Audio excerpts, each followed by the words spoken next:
क्या हुआ? जब राम मंदिर में एक बुजुर्ग माँ बाप को मिला, उनका 31 साल पुराना खोया हुआ बेटा जो साधु बनकर जी रहा था, इस घटना के पीछे का रहस्य जानकर आपके पैरों तले भी जमीन खिसक जाएगी। क्योंकि आज प्रभु श्री राम का एक ऐसा चमत्कार हम आपको बताने वाले हैं जो हाल ही में राम मंदिर के प्राण प्रतिष्ठा के बाद राम मंदिर में घटित हुआ है।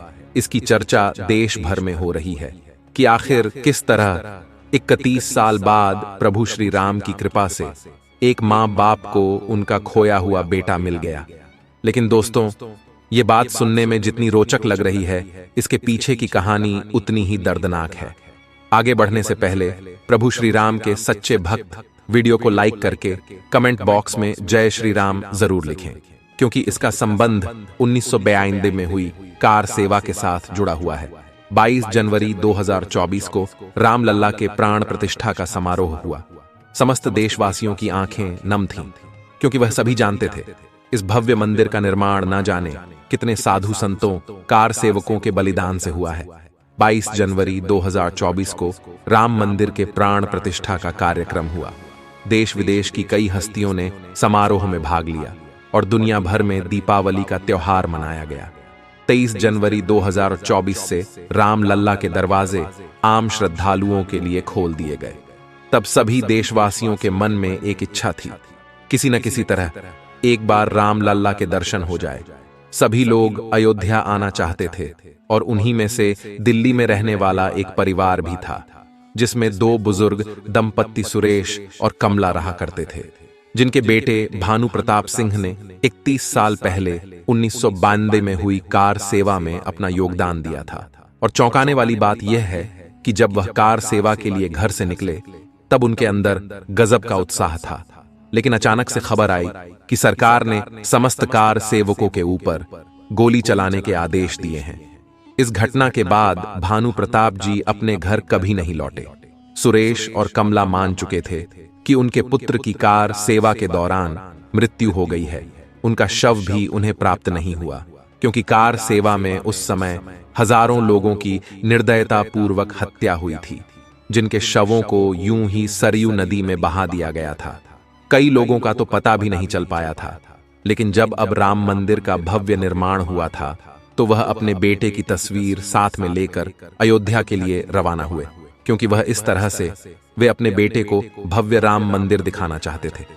22 जनवरी 2024 के दिन देश भर से लाखों श्रद्धालु रामलला के दर्शन करने पहुंचे थे, जिसमें आम लोग, साधु संत व उच्च घराने के भी लोग शामिल थे।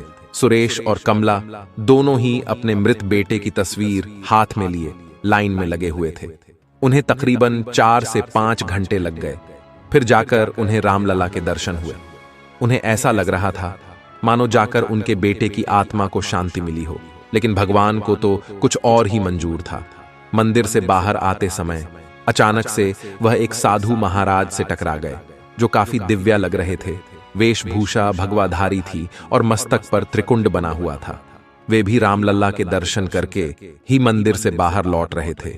तभी उनकी नजर सुरेश और कमला के हाथ में रखी उस तस्वीर के ऊपर पड़ी, और जब उन्होंने उन बुजुर्ग दंपत्ति को देखा तो उन साधु महाराज की आंखों में आंसू आ गए। उन्होंने सुरेश और कमला को अपने गले से लगा लिया और फूट फूट कर रोने लगे। लेकिन उन दोनों के समझ नहीं आ रहा था कि वह साधु महाराज कौन है और उनसे क्यों गले मिल रहे हैं।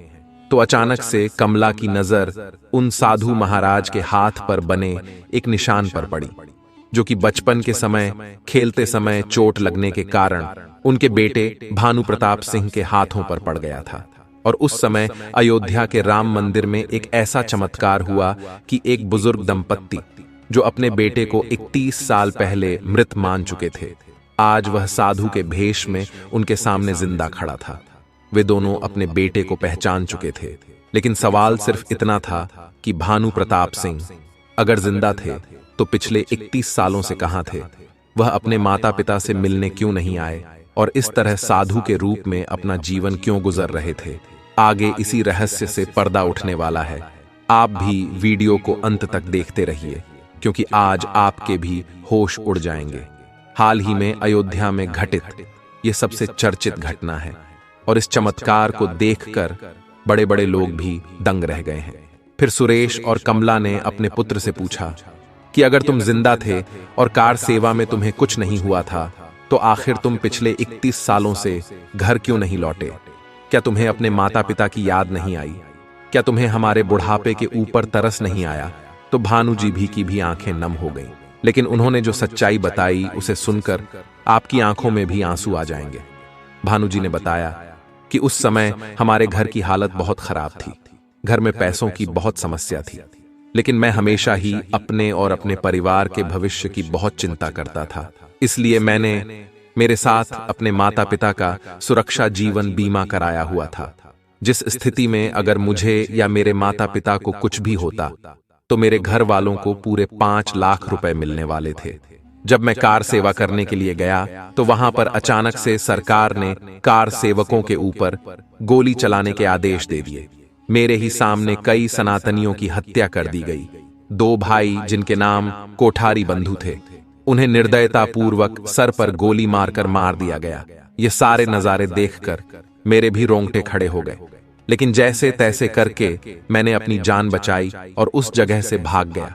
2-4 दिन तक मैं एक ऐसी जगह पर गया जो काफी सुरक्षित थी, और 10 दिन बाद जब अपने घर लौटा तो मैंने देखा कि घर में मेरी तस्वीर के ऊपर फूलों की माला छड़ी हुई थी।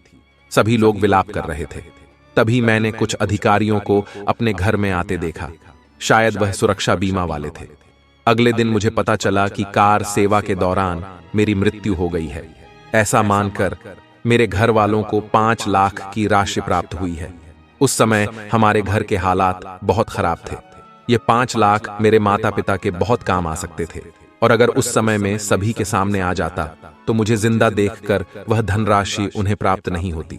इसीलिए मैं पुनः अयोध्या लौट गया, और यहीं पर मेरी मुलाकात एक दिव्य साधु महाराज से हुई, जिनको मैंने अपना गुरु बनाया और दीक्षा लेकर हमेशा हमेशा के लिए साधु संत का जीवन अपना लिया।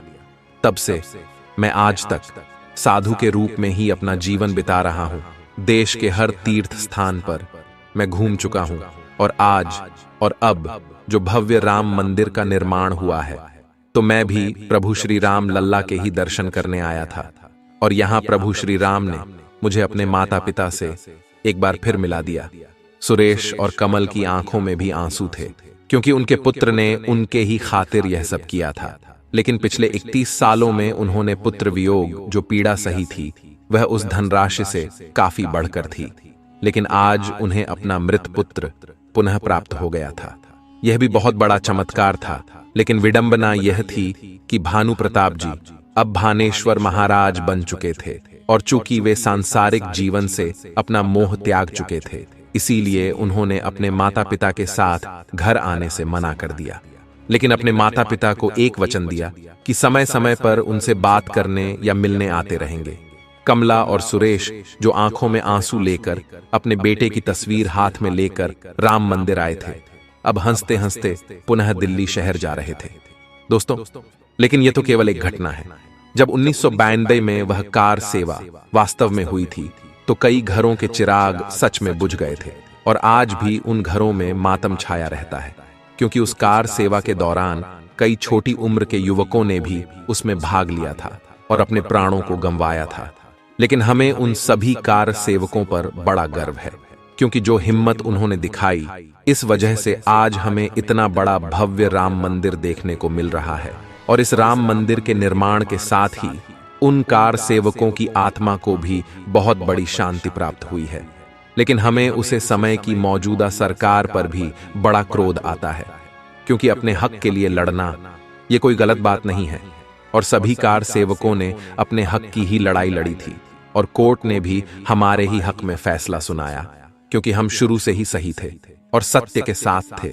आप नीचे कमेंट बॉक्स में उन सभी कार सेवकों को श्रद्धांजलि जरूर दीजिएगा, जिन्होंने हंसते हंसते राम मंदिर के लिए अपने सीने पर गोली खा ली।